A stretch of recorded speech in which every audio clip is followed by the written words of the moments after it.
Greetings and welcome to Fixed Air. The evolution of air is here. The 11th house is open as well. We are doing a reading for the energy of Aquarius. Thank you and welcome to the people out there with Aquarian placements. Um, I am going to be pulling a 9-card spread known as the Great Mirror, and should be informative to show the significance of another with the energy of Aquarius and how karma is being affected or effectively distributed within the ecosystem that exists between Aquarius and a significant other. We'll go ahead and begin now.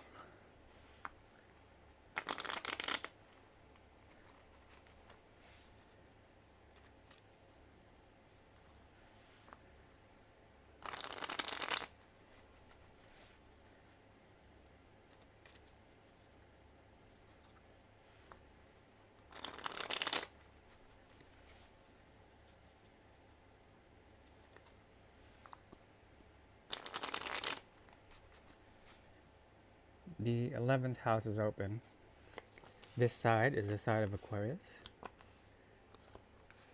The opposite, significant other, the energy in between within the Great Mirror.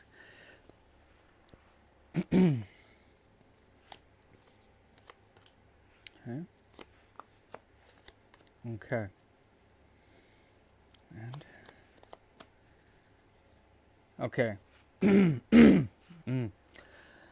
A need to situate and be very mature when it comes to the expression of the emotional body is here. Okay.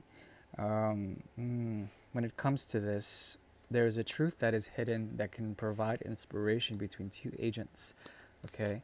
Perspective wants to come about the idea of belonging or feeling home. Okay. Within oneself, within one's emotional body, or while traveling within the ether or in time and space, being at home within oneself is coming of importance. There's something here about the energy of Aquarius wanting to take the fool's journey. Okay. On the opposite, someone is quite displeased with this sort of movement. I don't think you give a damn. And there's something about the Valete de Oros, the Page of Pentacles here, something that you want to bring into the future after you go through the Fool's Journey. A leap of faith to find a type of experience that revolves around the Seven of Swords, something that needs to be said. This is the leap of faith, okay, from one person to another, okay. And this is a sort of collaborative effort, yet there is also the element of what you can pull from the situation in order to give into your future. The person you may be dealing with may have Taurian or Libran qualities that situate themselves around the energy of the three. So this season, the season of Gemini, is the gateway into communication of sorts, especially with Mercury retrograde.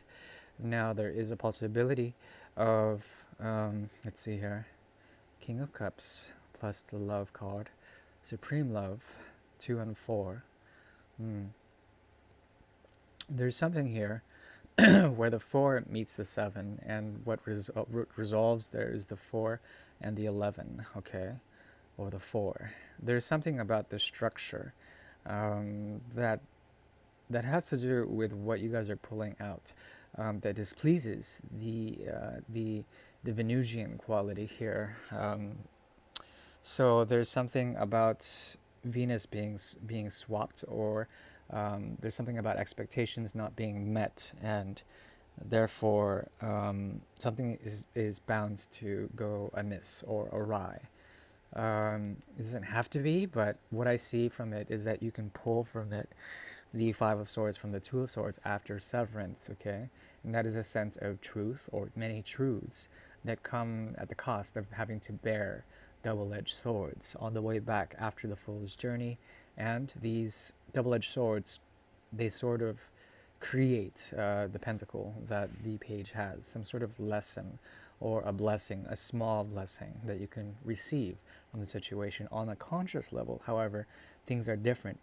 There's something about you that becomes inspired by a vision that revolves, that is sort of Edenic, or having to do with a prelapsarian sort of vision. Okay, what that means is the Garden of Eden emerges from the the the electrons of Aquarian thinking.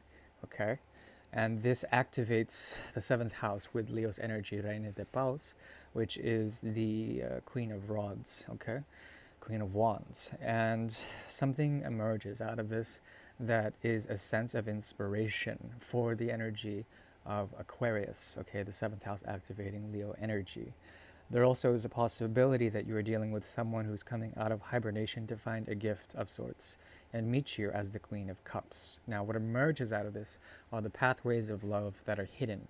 Okay, on a conscious level, there is the Nine of Cups in the reverse. Something about satiation, trying to find a way to partake in the great potentials of said histories, of great histories that have to do with emotional resonance as well as memories, okay, that are tied to the sense of self, the hidden self mostly. What I see in terms of karma is the Eight of Pentacles, okay, a hard working ethic, double threes that have to do with essentially being able to build doorways, okay? These doorways are portals. These are potentialities between two different people.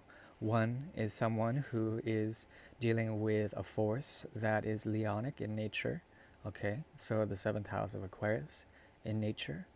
Um, and there's something about reconstructing a karmic bond or some sort of karmic ledger, okay?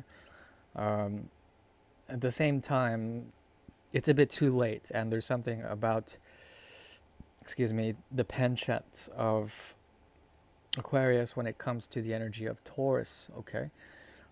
Some sort of investment here that can no longer be invested in. So you're trying to pull and cut and run in order to provide your sense of the sense of future. There's a mysterious way in the way Aquarius is behaving with the Eight of Cups in reverse, needing to touch base on an emotional level with a past thing that was once the gateway or the key to understanding the very craft of making these gateways. At the same time, there is a need for balance in order to karmically sort of make right or make just some sort of past on one end, but it's a bit too late. There is stagnation, or the lack of investment in things already said, a feeling that you are no longer indebted or committed to something that is beyond in terms of what you're doing. There is a meandering, some sort of fool's journey that returns, and then with the energy of Cancer departs again, and there's a cycle in order for you to pull a sense of resources to understand why consciously there may be something prelapsarian or something that is related to the visions that have been constituted over time when relating to others and through your seventh house. That is what I see. Okay, thank you, bye.